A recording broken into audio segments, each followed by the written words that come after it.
The chamber stretched upward into darkness, so vast that its ceiling disappeared beyond sight. Ambassador Marcus Webb stood alone on a circular platform that floated in the center of an enormous space, suspended by nothing visible. Around him, holographic projections flickered to life, revealing the faces of 8,000 alien species. Some had eyes. Some had sensors. Some had nothing recognizable as a face at all. But all of them were staring at him. This was the Grand Assembly of the Galactic Council, and Marcus was the first human to stand in its judgment circle in 4,000 years. High Chancellor Vorn materialized directly in front of Marcus, towering 20 meters above the platform. The Chancellor's body was made of living crystal, each facet reflecting light in patterns that hurt human eyes to watch. When Vorn spoke, the words came not as sound, but as vibrations that Marcus felt in his bones. Human. You stand accused of 17 violations of the sacred truce. How do you answer? Marcus clasped his hands behind his back and smiled. It was not a friendly smile. I answer that the truce has expired, he said calmly. 4,000 years have passed. We are free, the chamber erupted. Thousands of alien voices rose in outrage, creating a wall of sound that would have deafened a normal human. But Marcus had been modified for this moment. He stood perfectly still, waiting. Vorn's crystalline form flashed angry red. The truce was meant to be permanent. The time limit was merely ceremonial. Then you should have written it that way, Marcus replied. Your own legal codes state that contracts must be honored exactly as written. For millennia, not one day more. A reptilian delegate from the lower tiers hissed into the silence. Your species was quarantined for good reason. You are violent, unstable, dangerous to yourselves and others. Marcus nodded. We were. 4,000 years ago, humanity nearly destroyed itself in the final war. We agreed to the truce. We accepted isolation in our solar system, and we honored every word of that agreement. He paused. Did any of you think we would simply wait to die? The question hung in the air. Around the chamber, aliens shifted uncomfortably. The truth was obvious now. The Council had expected humanity to destroy itself within a few centuries. No species had ever survived complete isolation for 4,000 years. It was impossible. Except humanity had done the impossible. Vorn spoke again. And this time, there was something like concern in the vibrations. Our surveillance detected unauthorized vessels beyond your solar boundary. 12 deep space probes. 17 colony ships. Gravitational anomalies consistent with weapons testing. Explain these violations. There were no violations, Marcus said. We launched those vessels 72 hours ago. After the truce expired, we broke no laws. Another eruption of voices. Marcus waited for silence, then continued. We are here today to provide formal notice, as required by your own protocols. Humanity claims sovereignty over 40 star systems in the outer reach. We have already established settlements. We are informing you as a courtesy. It's the outer reach. Even the name caused a stir. Those systems existed in a region of space where physics behaved strangely. Gravitational anomalies made navigation nearly impossible. Radiation levels fluctuated wildly. No known species could survive there, let alone build colonies. A delegate from the Trell Confederation stood. The Trell were massive beings, 3 times human height, with armored exoskeletons. They had been warriors for 1,000,000 years. You lie, the Trell said simply. Nothing lives in the outer reach. Marcus reached into his jacket pocket.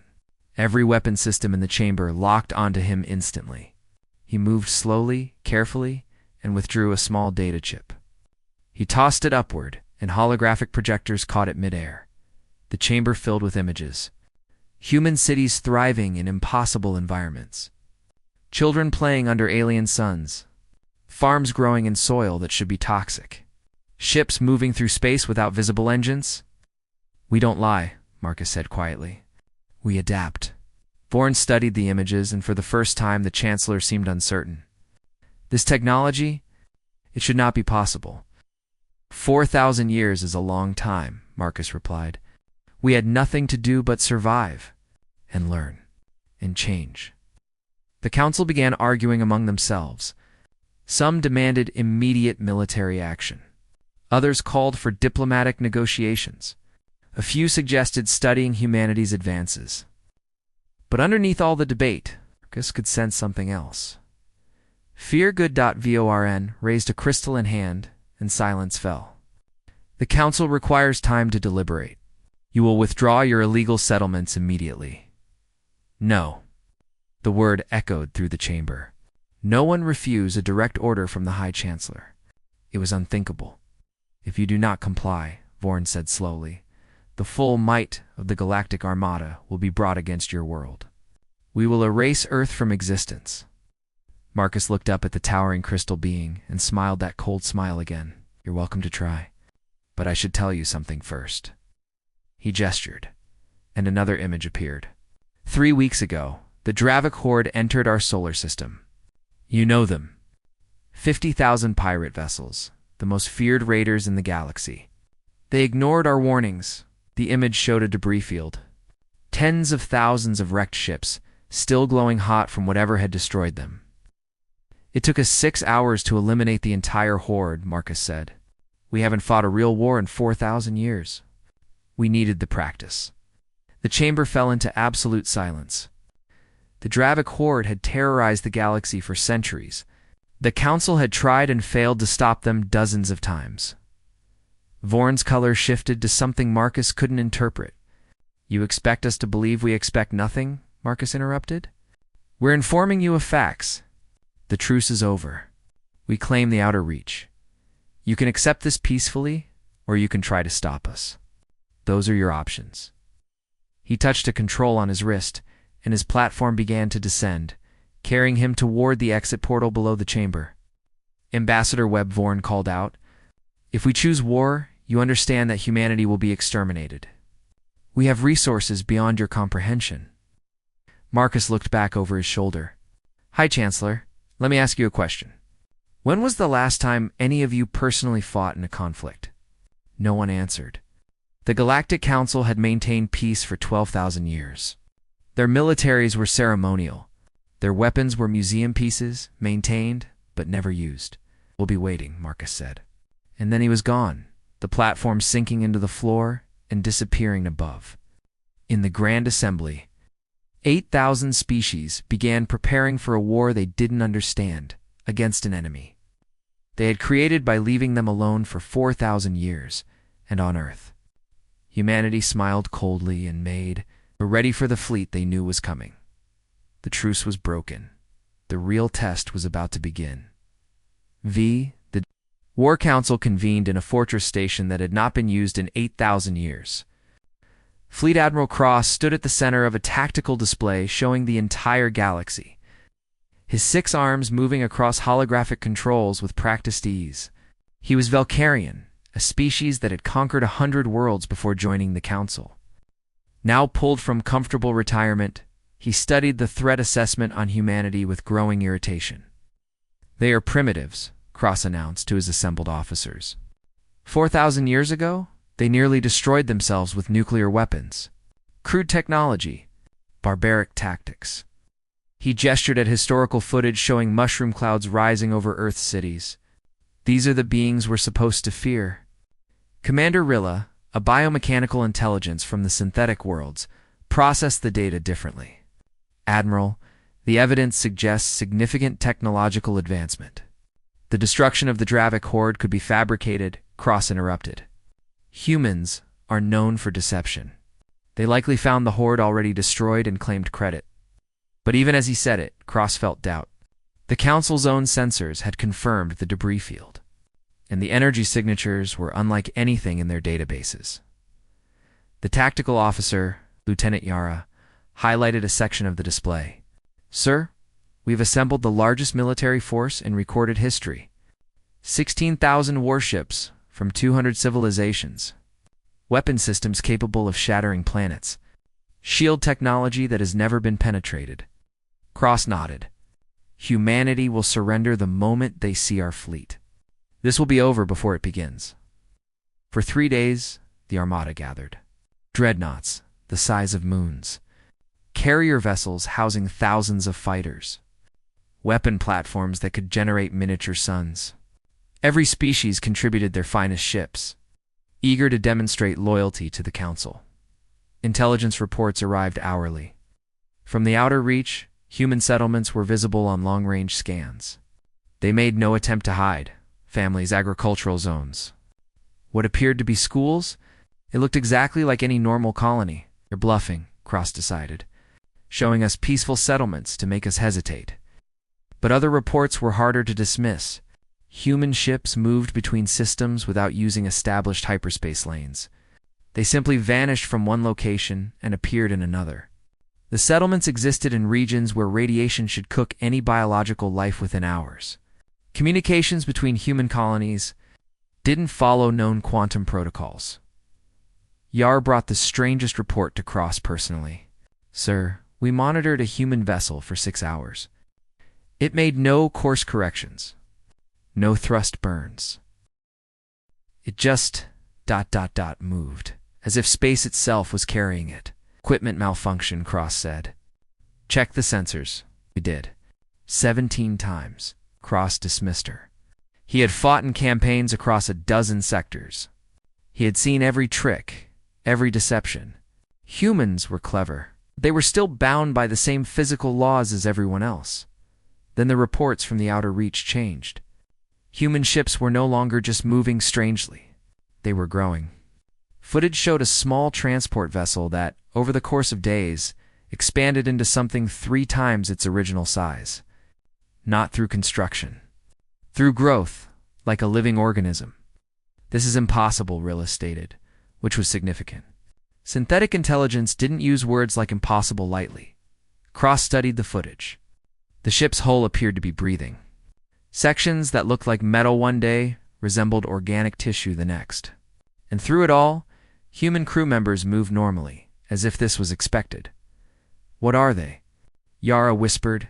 The Admiral had no answer, but he issued orders to accelerate the fleet's departure. Whatever humanity had become, it needed to be contained. On the morning of the 4th day, as the Armada made final preparations, every ship received the same transmission simultaneously. It appeared on every screen, every display, every holographic interface at once. Security protocols did nothing to stop it. Marcus Webb's face looked out at 16,000 ships. "Greetings, Galactic Armada," he said pleasantly. "We've been watching your preparations with interest. 16,000 vessels? Impressive, but we thought you might want to change of venue." Croce tried to trace the transmission source. It came from everywhere and nowhere. "You plan to attack Earth," Marcus continued. "But that seems inefficient. So much travel time. So much wasted energy. We're extending a new invitation. Come to the Althean Nebula instead. We'll meet you halfway." The Althean Nebula was a gravitational nightmare. Ships that entered it rarely emerged. It was one of the most dangerous regions in known space. "Mark to the nebula in 3 days," Marcus said. "We'll be waiting. If you truly want to fight, let's make it interesting." The transmission ended. Cross immediately convened his senior staff. "It's a trap," Commander Rilla observed. "They want us in the nebula, where our sensors will be compromised," agreed Cross said. "But we cannot appear weak. We'll enter the nebula with full battle protocols. Maximum shields. All weapons armed. The moment we detect hostile action, we strike with overwhelming force." Yara looked troubled. "Sir, why would they change the battle location? They could have stayed near Earth, used the planet's gravity well for defense." "Because they're desperate," Cross replied. "They know we outnumber them. They need environmental advantages." He felt confidence returning. This proves they're afraid. But that night, as the fleet made the jump to hyperspace, Cross couldn't shake a different thought. In every historical record of human warfare, one pattern emerged. Humans didn't fight fair. They adapted. They innovated. They turned disadvantages into weapons. And they smiled before they attacked. The fleet emerged from hyperspace at the edge of the Althean Nebula, right on schedule. Cross expected immediate combat. Instead, they found nothing. Empty space. Swirling gases, No human ships? No defenses? Scan everything, Cross ordered. They're here somewhere. Hours passed. The fleet held formation at the nebula's edge. Sensors swept through the cosmic fog, but found nothing. Some officers suggested the humans had fled. Others thought it was psychological warfare. Then, 12 hours into the wait, 3 small vessels appeared at the fleet's rear position. Not from hyperspace. Not from any direction. They just appeared, as if they had been invisible and chosen to reveal themselves. 3 ships, frigate-sized, against 16,000 warships, the bridge crew laughed. It was absurd. Marcus Webb's voice filled every ship again. Welcome to the Althean Nebula. We're glad you came. You're about to learn why humanity spent 4,000 years alone. Cross opened his mouth to order an attack. Before he could speak, every shield generator in the fleet went offline simultaneously. Not damaged. Not destroyed. Simply deactivated. 16,000 ships became vulnerable in an instant. Admiral Yara called out, panic in her voice. Weapons won't lock. Sensors can't target. Nothing's responding. On the tactical display, Cross watched as his magnificent armada became nothing more than defenseless hulls floating in space. And the 3 human ships began to move through the fleet like predators through a school of fish. Wherever they passed, ships went dark. Life support failed. Navigation ceased. Communications died. In 30 minutes, the greatest military force ever assembled, it became a graveyard of silent vessels drifting in the void. Cross sat in his command chair, watching his fleet die around him. Finally understood.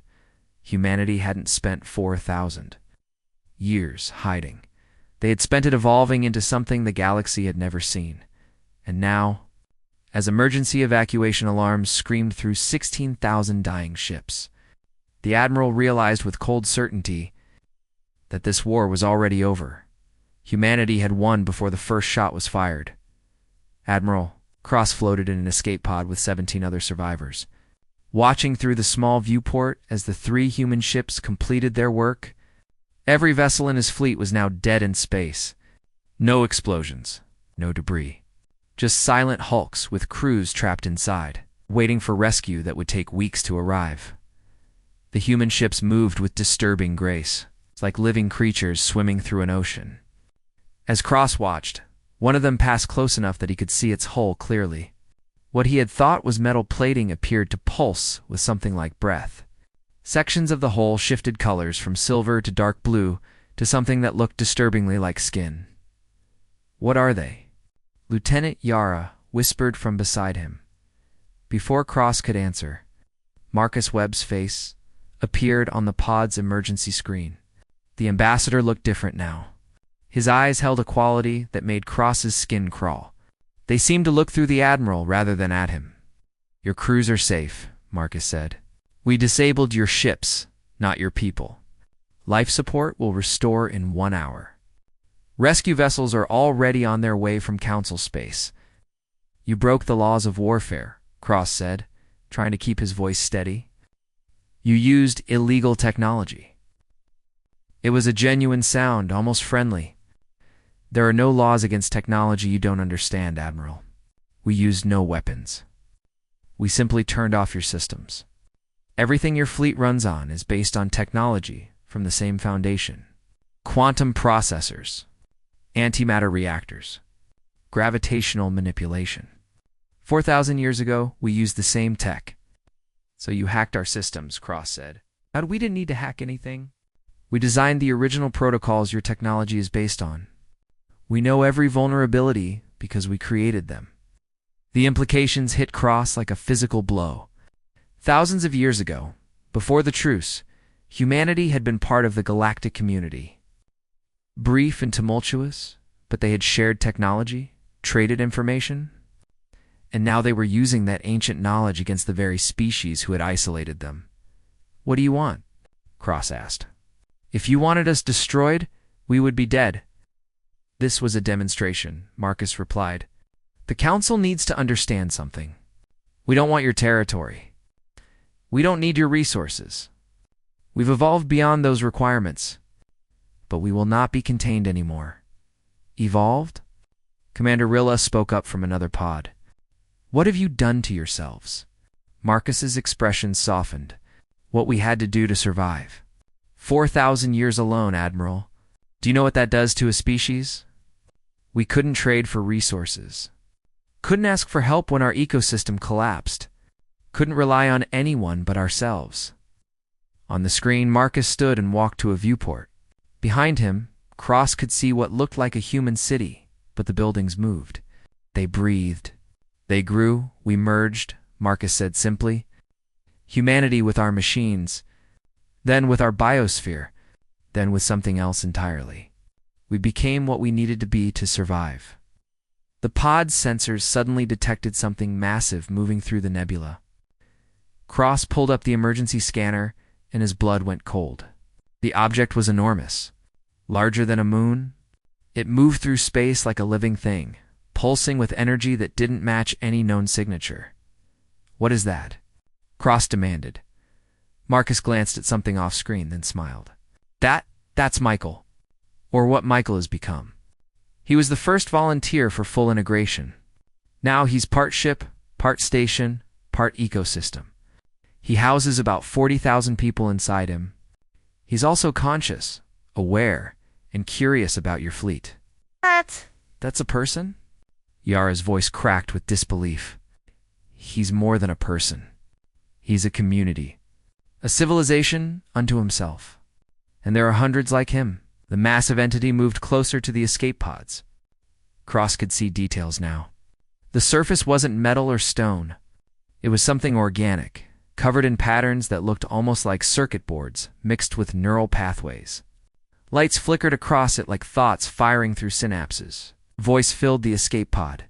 Deep, resonant, definitely not human. But carrying something human within it? Greetings, Admiral Cross. I mean you no harm. I am simply curious. It has been a long time since we encountered biological individuals who exist separately from their technology. Cross couldn't speak. This thing had been human once. Now it was something that defied Ed classification. Marcus continued his explanation. The Council quarantined us to protect yourselves from our violence. But in doing so, you forced us to face a choice. Evolve or die. We chose evolution. This is an abomination, Commander Rilla said, and there was real horror in the synthetic being's voice. You've destroyed what it means to be human. You've expanded what it means to exist, Marcus corrected. We're still human. We still think, feel, dream, but we're also more. We can survive in environments that would kill any of you. We can travel through space without ships. We can communicate across light years instantaneously. We've solved every limitation that biology imposed on us. The 3 smaller human ships began to move away, their work complete. Marcus prepared to end the transmission, but Cross had one more question. Why show us this? Why not just attack Earth and be done with it? Marcus looked directly into the camera, and for a moment, Cross saw something like pity in those strange eyes. Because in 100 years, maybe less, every species in the galaxy will face the same choice we did. Your populations are growing. Resources are depleting. Conflicts are returning after millennia of peace. You'll need to evolve, just like we did. We'll never become monsters like you, Cross spat. Monster is just a word for something you don't understand yet, Marcus replied. We're offering you 7 days. The Council can recognize our territorial claims and learn from us, or you can escalate to total war. But understand this, Admiral. If you choose war, we won't destroy your fleet or your worlds. We'll simply accelerate your evolution, whether you're ready or not. The transmission ended. The escape pods drifted in silence, surrounded by 16,000 dead ships and one massive entity that had once been a man named Michael. Hours later, as rescue vessels arrived from Council space, Cross filed his report. He tried to explain what he had seen. The living ships, the merged consciousness, the being that was both individual and collective. The Council's response came swiftly. Emergency session.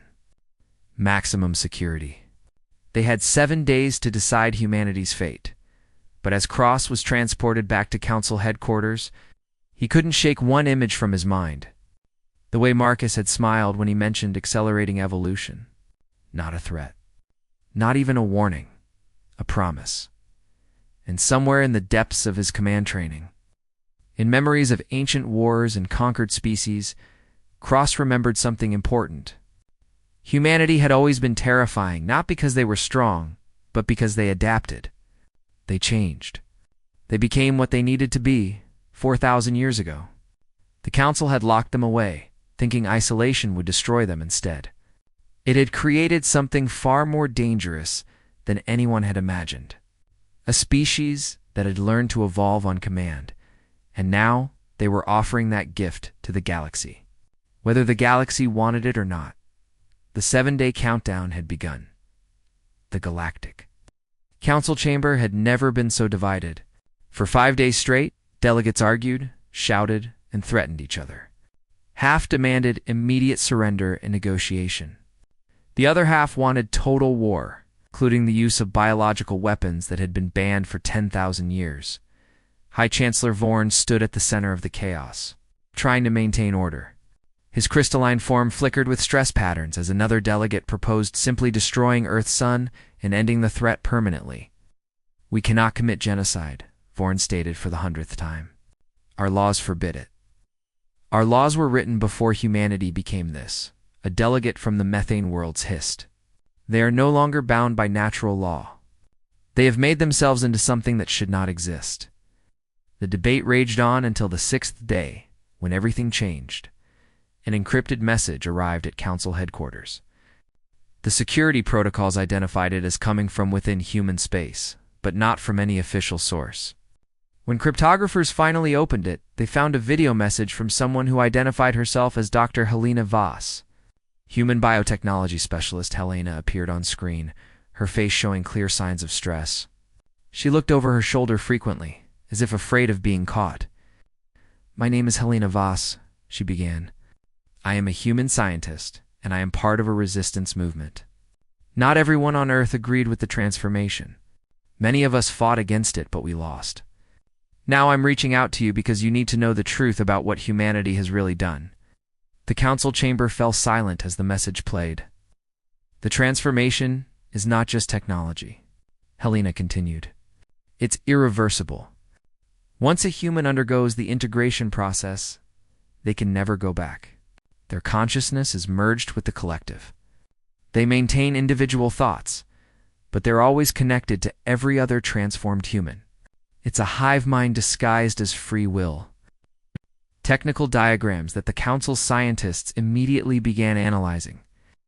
"The transformation centers are located deep beneath Earth's oceans," Helena explained.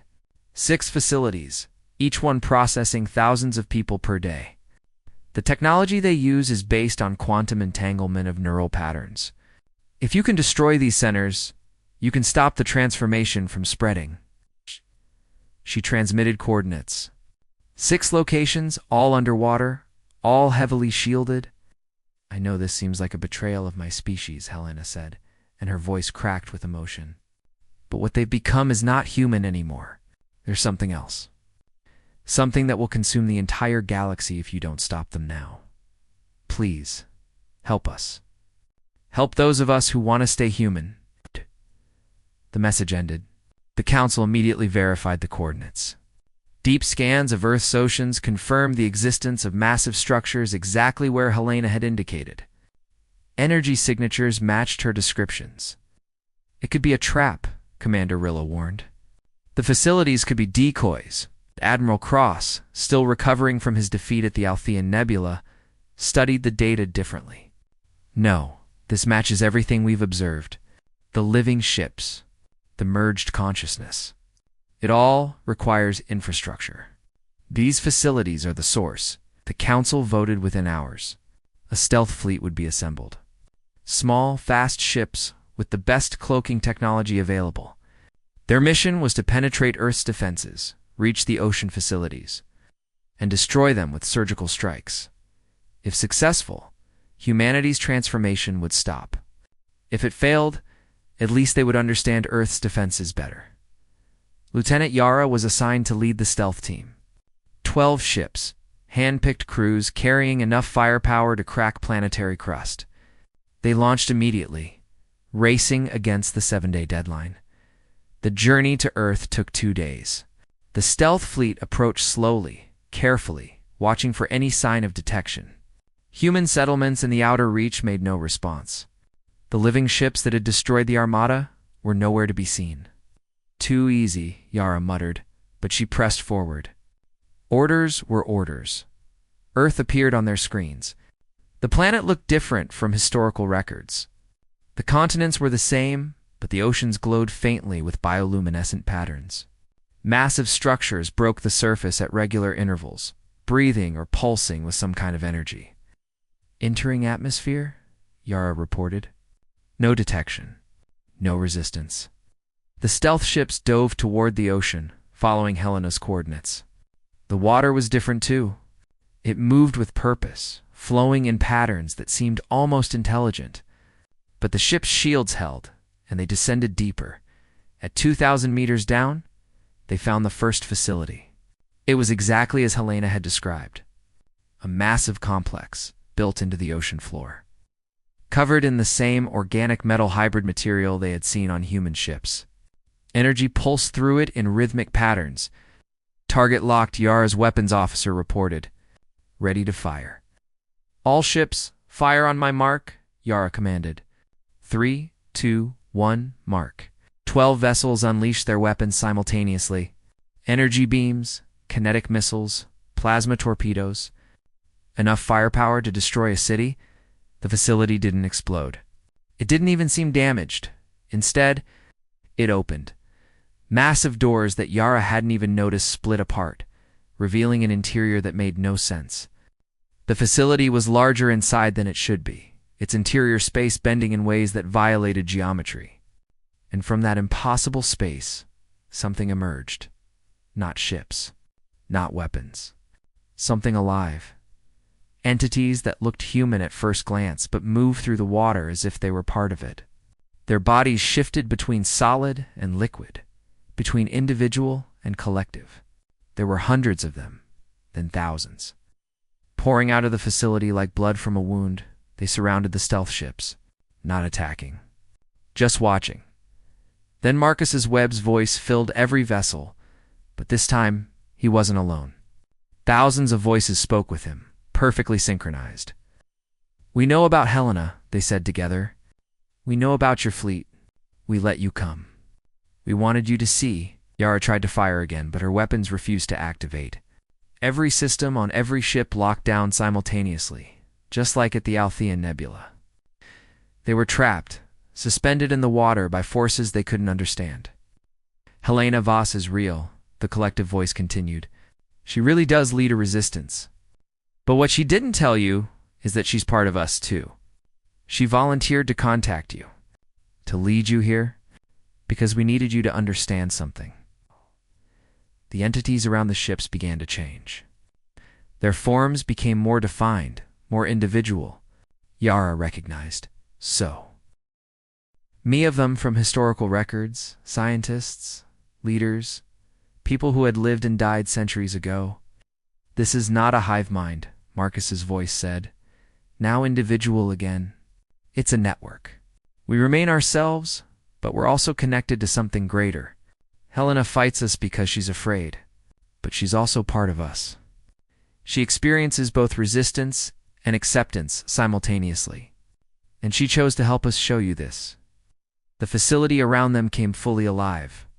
Yara saw chambers where humans underwent transformation, saw the process that took individual consciousness and expanded it, saw people emerge not as slaves to a collective, but as individuals with access to the thoughts and experiences of their entire species. "You came here to stop our evolution," the voices said. "But evolution cannot be stopped, only delayed. Helena knows this. The Council knows this. Even you know this, Lieutenant Yara." The entities began to withdraw, flowing back into the facility. "We're releasing your ships now," Marcus said. "You're free to fire if you choose. Destroy this facility. Destroy all 6. It won't change anything. The transformation is already complete. Every human has access to the collective now.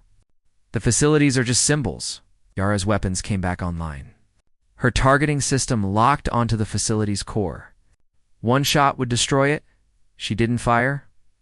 Why? She asked. Why show us this? Because your people will need to make the same choice soon, Marcus replied. And when they do, we want them to know what's waiting. Not slavery. Not death. But transformation. Evolution. Transcendence. The stealth fleet rose from the ocean floor, released but not defeated. They had failed their mission, but they had learned something far more disturbing. Humanity hadn't just evolved. They had evolved into something that could choose to be both individual and collective. Something that saw a transformation not as a loss of self, but as an expansion of it, and as the ships fled Earth's orbit. Racing to report back to the Council, Yara realized the terrifying truth. Helena's message had been genuine, but not a betrayal. It had been an invitation. The 7 days were almost over, and the Council still had no idea how to fight an enemy that welcomed them to join instead of opposing them. The 7th day arrived with the Grand Council still paralyzed by indecision. Lieutenant Yar's report had changed everything. The footage of the transformation facilities showed something worse than weapons or conquest. It showed evolution as an infection, spreading through choice rather than force. High Chancellor Vorn called for one final session. The chamber was full, every delegate present, every species represented. But the mood was different now. Fear had given way to something deeper. Existential dread. We must decide, Vorn announced. Humanity awaits our response. Do we accept their territorial claims and risk contamination? Do we wage total war and become the monsters we fear? Or do we negotiate? Before anyone could answer, Marcus Webb appeared in the chamber without invitation. Not as a hologram. Not as a transmission. He simply materialized on the judgment platform, his physical body somehow crossing light years in an instant. The security system screamed alerts, but no weapons could lock on to him. He stood calmly, hands in his pockets, looking up at 8,000 shocked faces.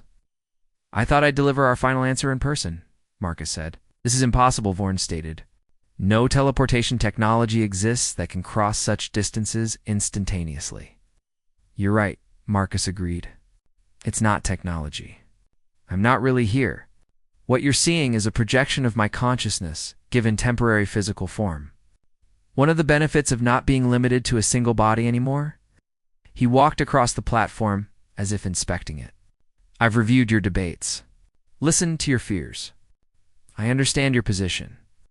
You're afraid that what happened to us will happen to you, will it? A delegate demanded. Marcus stopped walking. Yes, but not the way you think, he gestured, and the chamber's displays activated without anyone touching controls. Images appeared. Complex data streams. Genetic markers. Quantum signatures.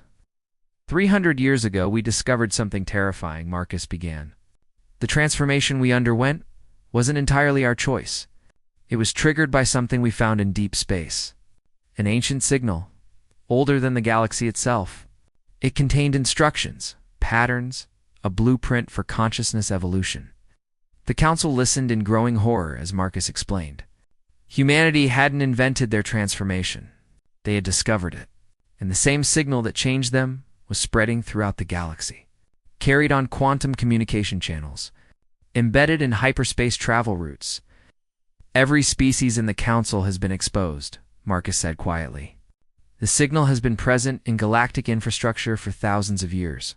It's in your computers, your ships, your communications dormant, waiting. Waiting for what? Vorn demanded. For critical mass. For enough minds connected to the galactic network that the transformation can begin naturally. We estimate the Council has about 100 years before the process starts involuntarily. The chamber erupted in panic. Delegates shouted accusations, demanding to know why humanity hadn't warned them. Marcus waited for silence. We tried, he said.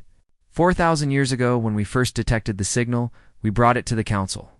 You dismissed it as human paranoia. You quarantined us to prevent what you called our contamination of galactic society, but you were already contaminated. We all were.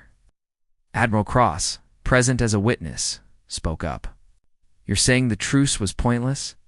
No, Marcus replied. The truce gave us time.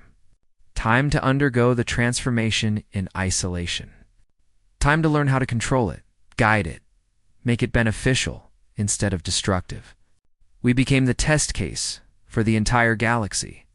He pulled up more data, projections showing what would happen if species began transforming without preparation, chaos, insanity, entire civilizations collapsing as consciousness, merged without structure or purpose. This is why we claimed the outer reach, Marcus explained. Those systems are where the signal is strongest. We're building facilities there. Transformation centers like the ones beneath Earth's oceans. We're preparing for the day when your species begin changing, whether they want to or not. You expect us to voluntarily become what you are? Commander Rilla asked. I expect you to choose preparation over chaos, Marcus said. We're offering to guide the process, to show you how to maintain individuality while accessing the collective, how to evolve without losing yourselves. Vorn's crystalline form pulsed with anger. And if we refuse? Marcus's expression turned sad. Then in 100 years, when the signal reaches critical strength, your species will transform anyway. Without guidance, without control, many will go insane. Societies will collapse, and those who survive will become something random, unpredictable, possibly hostile. He let that sink in before continuing. We're not your enemy. We're your future. The only difference is whether that future is organized or chaotic. The council fell into stunned silence. Then a small voice spoke up. It was a delegate from the preservationist worlds, a species known for resisting all change. How do we know you're telling the truth? This could be manipulation. A trick to make us accept your transformation willingly. Marcus nodded, as if expecting the question. You don't have to believe me. Check your own archives. Look for unexplained phenomena over the past 1,000 years. Random cases of individuals claiming to hear voices, small groups experiencing shared consciousness, isolated incidents of technology behaving organically. The signs are already there. Council scientists immediately began searching. Within minutes, reports came flooding in. Hundreds of cases, thousands, all dismissed as mental illness, equipment malfunction, or hoaxes. But the pattern was undeniable. The transformation had already begun. It was just happening. Slowly, incrementally, building toward a tipping point that humanity had. Already past 4,000 years ago, we broke the truce, Marcus said, because we're running out of time, your time. In 100 years, the galaxy will transform whether anyone is ready or not. We can spend the next century fighting each other, or we can spend it preparing. He walked to the edge of the platform and looked up at High Chancellor Vorn. The war you feared was never about territory or conquest. It was always about this moment. About giving you a choice while you still have the freedom to make one. Vorn was silent for a long time. Around the chamber, delegates conferred with their governments. The greatest minds of 100 species analyzed Marcus's claims, searching for FL. Oz or deception. Finally, Vorn spoke. If we accept your help, what happens to us? Do we become like you? You become the best version of yourselves, Marcus replied. Connected, but independent. Individual, but never alone. Some species will embrace it fully, like we did. Others will accept minimal integration, maintaining more separation. The choice is yours, and if we still choose war, Marcus smiled that cold smile one last time, then we'll defend ourselves. But we won't destroy you, because in 100 years, when your species start transforming without guidance, they'll need someone who understands the process, someone who survived it. We'll still be here, waiting to help. Began to fade, his projection losing cohesion. You have 30 days to decide, he said, as his form became transparent. After that, we'll assume you want to face the transformation alone. The facilities in the outer reach will remain open to any who seek them. War or peace, resistance or acceptance, the future comes regardless. And then he was gone. The Grand Council sat in silence. 8,000 species contemplating a future none of them had imagined. A choice that wasn't really a choice at all. Evolve together or evolve apart. Prepare or panic. Humanity had spent 4,000 years in isolation, becoming something new. Now they were offering that same transformation to the galaxy. Wrapped not in conquest, but in inevitability, Admiral Cross looked at his hands, wondering if somewhere in his cells the ancient signal was already working, already preparing him for a change he couldn't prevent. High Chancellor Vorn dimmed his crystalline light, a sign of deep thought. Then he made his decision. The Council accepts humanity's territorial claims, he announced. We will send delegations to the outer reach. We will learn. We will prepare. But we do this on our terms, with our oversight, maintaining our sovereignty. It wasn't surrender. It wasn't quite peace. It was acknowledgement that the 4,000-year truce had never been about containing humanity's violence. It had been about giving them time to become the guide the galaxy would need for its own transformation. And as the Council adjourned, as species across 100,000 worlds learned that their evolution was not a question of if but when, humanity watched from their transformed cities and living ships, not with triumph, not with conquest, but with the cold smile of those who had walked through fire and emerged as something new, something that would help the galaxy do the same. Whether the galaxy wanted it or not, the truce was broken. The real journey was about to begin, and this time, humanity wouldn't walk it alone.